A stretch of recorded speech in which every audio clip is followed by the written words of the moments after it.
Assalamualaikum warahmatullahi wabarakatuh. Shalom, salam sejahtera buat kita semua. Om Swastiastu, Namo Buddhaya, salam kebajikan, Rahayu. Perkenalkan, nama saya Delvian Tarore. Saya adalah CGP Angkatan 6 dari Provinsi Sulawesi Utara, Kota Manado. Fasilitator kami, Ibu Joyce R. Jacob, dan pengajar praktik Bapak Julius Jimmy Poli. Bapak Ibu guru hebat yang ada dimanapun berada, izinkan saya melalui video kali ini memberikan demonstrasi kontekstual terkait desain strategis dalam mewujudkan pemikiran Ki Hajar Dewantara, di mana pendidikan yang berpihak pada murid sesuai dengan konteks diri murid dan sosial budaya di Sulawesi Utara, tepatnya di SMA Negeri 8 Manado. Bapak Ibu guru hebat dimanapun berada, menurut Ki Hajar Dewantara, pendidikan adalah tempat persemaian benih-benih kebudayaan dalam masyarakat. Beliau memiliki keyakinan bahwa untuk menciptakan manusia Indonesia yang beradab, maka pendidikan menjadi salah satu kunci utama untuk mencapainya. Menurut Ki Hajar Dewantara, tujuan dari pendidikan adalah menuntun segala kodrat yang ada pada anak, agar mereka dapat mencapai keselamatan dan kebahagiaan yang setinggi-tingginya, baik sebagai manusia maupun sebagai anggota masyarakat. Bapak Ibu guru hebat, dalam proses menuntun ini, Ki Hajar Dewantara mengibaratkan peran kita sebagai pendidik seperti seorang petani atau tukang kebun. Dan anak-anak itu seperti biji tumbuhan yang disemai dan ditanam oleh Pak Tani atau Pak Tukang Kebun di lahan yang telah disediakan.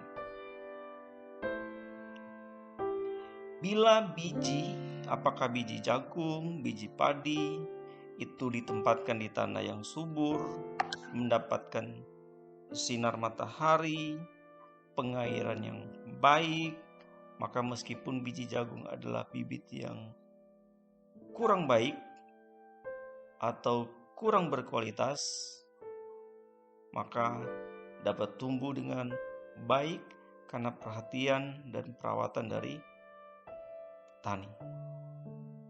Demikian sebaliknya, meskipun biji jagung yang disemai adalah bibit yang berkualitas, yang baik, namun tumbuh di lahan yang gersang, tidak mendapatkan pengairan dan cahaya matahari, tidak ada perawatan dari petani, maka biji jagung itu mungkin tumbuh, namun tidak akan optimal. Selanjutnya, menurut Ki Hajar Dewantara, dasar pendidikan anak berhubungan erat dengan kodrat alam dan kodrat zaman. Ki Hajar Dewantara mengingatkan kita sebagai pendidik bahwa pendidikan anak sejatinya menuntut anak mencapai kekuatan kodratnya sesuai dengan alam dan zamannya. Jika kita melihat dari kodrat zaman, pendidikan saat ini menekankan pada kemampuan anak untuk memiliki keterampilan abad 21. Sedangkan dalam memaknai kodrat alam, maka konteks lokal sesuai budaya murid di Indonesia. Tentunya di Indonesia Barat dengan di Indonesia Timur berbeda. Di Kota Manado dengan yang ada di Aceh misalnya, di Papua, konteks alamnya berbeda. Nah, disinilah kita sebagai pendidik dituntut untuk bisa mengajari, membimbing, menuntun anak sesuai dengan tuntutan alam dan zamannya sendiri. Artinya cara belajar dan interaksi murid misalnya abad 21 itu tentu berbeda dengan abad 20 atau pertengahan abad 20. Selanjutnya terkait dengan budi pekerti. Menurut Ki Hajar Dewantara, budi pekerti dapat diartikan sebagai perpaduan antara cipta, karsa, karya. Cipta berkaitan dengan kognitif, karsa berkaitan dengan afektif, dan karya berkaitan dengan psikomotor. Nah, menurut Ki Hajar Dewantara, keluarga menjadi tempat yang utama dan yang paling baik untuk melatih pendidikan sosial dan karakter yang baik bagi seorang anak.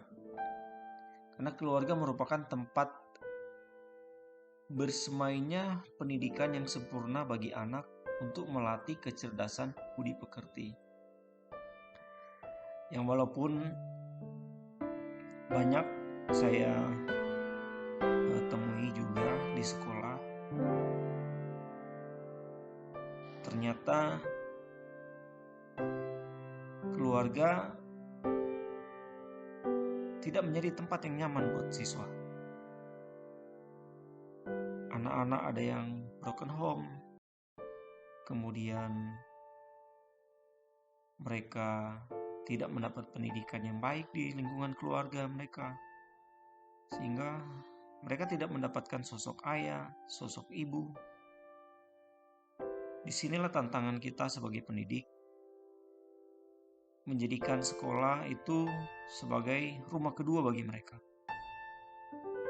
Kita sebagai pendidik menjadi ayah, menjadi ibu bagi mereka.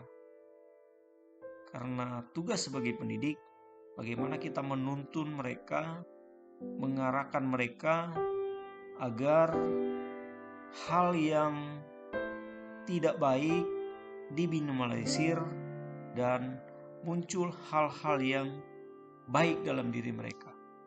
Hal-hal yang baik yang sudah ada dalam diri mereka menjadi lebih baik lagi.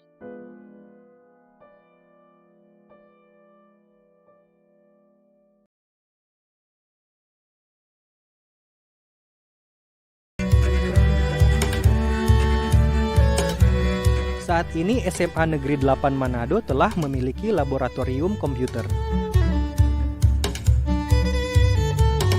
Menurut guru pembimbing Bapak Dalvian Tarore, kegiatan di laboratorium komputer ini para siswa dibimbing untuk lebih mengenal perkembangan teknologi digital untuk diterapkan dalam program belajar mengajar, sehingga nantinya para siswa lebih paham menjelajahi dunia maya. Di awal saya sangat bersyukur karena memang dari tahun ke tahun pimpinan sekolah sangat peduli dengan peningkatan prestasi di SMA Negeri 8 Manado. Dan saya bersyukur juga karena pimpinan sekolah mempercayakan saya untuk menangani lomba-lomba yang ada di sekolah. Jadi mulai dari persiapan untuk mengkoordinir semua bidang, apakah dari bidang olahraga, seni, dan bidang akademik. Dan ketika kami tim melihat bersama dengan guru-guru, kreativitas anak itu luar biasa. Ketika anak-anak itu mengikuti perlombaan, jiwa kerja keras, gotong royong, semua terlibat di situ. Sehingga bersyukur dengan wadah adanya lomba, siswa itu ditantang untuk lebih disiplin, lebih memotivasi diri untuk bisa lebih maju. Dan kalau beberapa tahun terakhir ini di kami sudah ada beberapa lomba yang kami sudah ikuti, di mana misalnya bidang robotika sudah dari tahun 2013 sampai dengan tahun kemarin berada di urutan kalau tidak 1, 2, atau 3 gitu. Dan Juga untuk Olimpiade bersyukur pernah ke tingkat nasional untuk Olimpiade Astronomi. Dalam mempersiapkan anak-anak untuk mengikuti setiap perlombaan, yang pertama bagi saya sih itu harus takut akan Tuhan. Makanya di awal saya sering bilang di anak-anak untuk mengandalkan Tuhan, terus hormat kepada orang tua, hormat kepada guru. Itu yang saya tanamkan dulu, dan hormat kepada sesama. Dengan modal itu saya masuk ke tingkat yang lebih tinggi untuk bisa memotivasi mereka juga. Memotivasi mereka bahwa mereka bisa. Tidak ada yang mustahil. Ketika mereka berusaha mengandalkan Tuhan, pasti berhasil. Dan itu saya sudah buktikan. Dari tingkat kota, tingkat provinsi, tingkat nasional, bahkan ada yang tingkat internasional kemarin. Jadi kami bersyukur SMA Negeri 8 Manado dari tahun ke tahun selalu mengalami peningkatan di bidang prestasi. Dan itu yang kami syukuri. Dan semangat kekeluargaan itu juga yang penting kami terapkan, apalagi untuk lomba-lomba yang berhubungan dengan tim. Istilahnya orang Sulawesi Utara atau orang semua basudara, itu yang kami sering tanamkan. Misalnya untuk robotika itu satu tim itu bisa terdiri dari 6 orang. Kalau satu orang itu merasa tersisihkan, maka otomatis tim itu tidak akan bergerak sebagaimana mestinya, tidak akan berprestasi, memicu prestasi mereka. Tapi dengan semangat tim, semangat kekeluargaan diciptakan, otomatis itu mereka bisa ada kebersamaan. Dan saya bersyukur dari tahun 2013 SMA Negeri 8 Manado untuk robotika sudah bisa mencapai prestasi. Untuk tingkat provinsi itu rata-rata bisa di juara 1, 2, atau 3.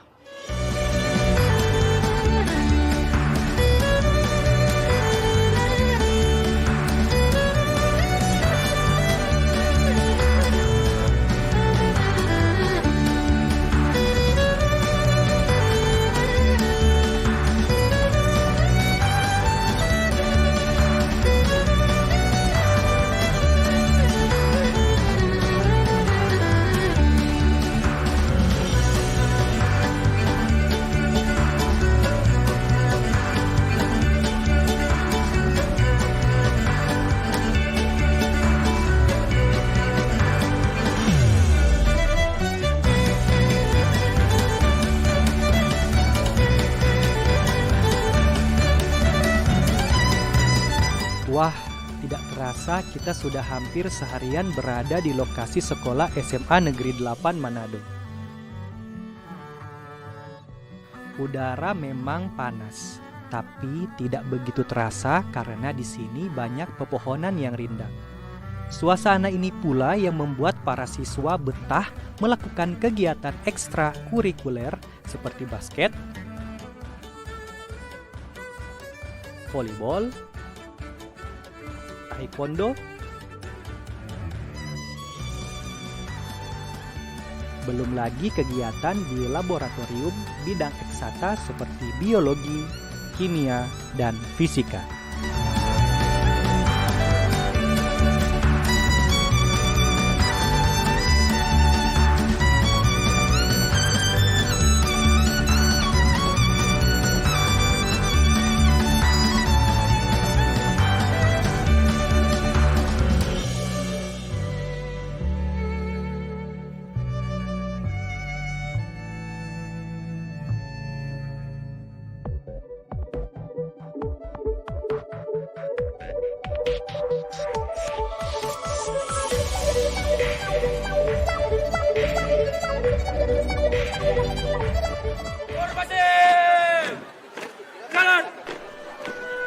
Sekarang kita ikuti penampilan teman-teman SMA Negeri 8 Manado dalam kirap dan paskibraka ini.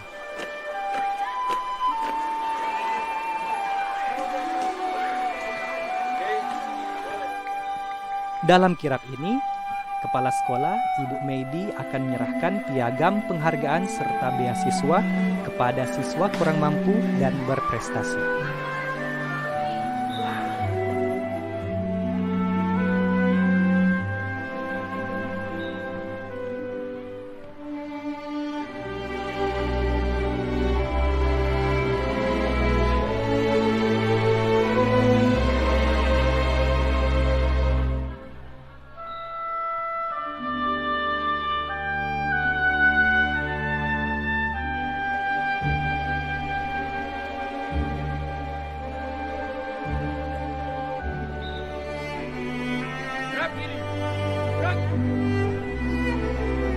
Saya berharap di SMA Negeri 8 Manado, anak-anak dapat belajar dengan lebih menyenangkan lagi, sehingga hasil yang diharapkan nanti maksimal sebagaimana yang diharapkan orang tua.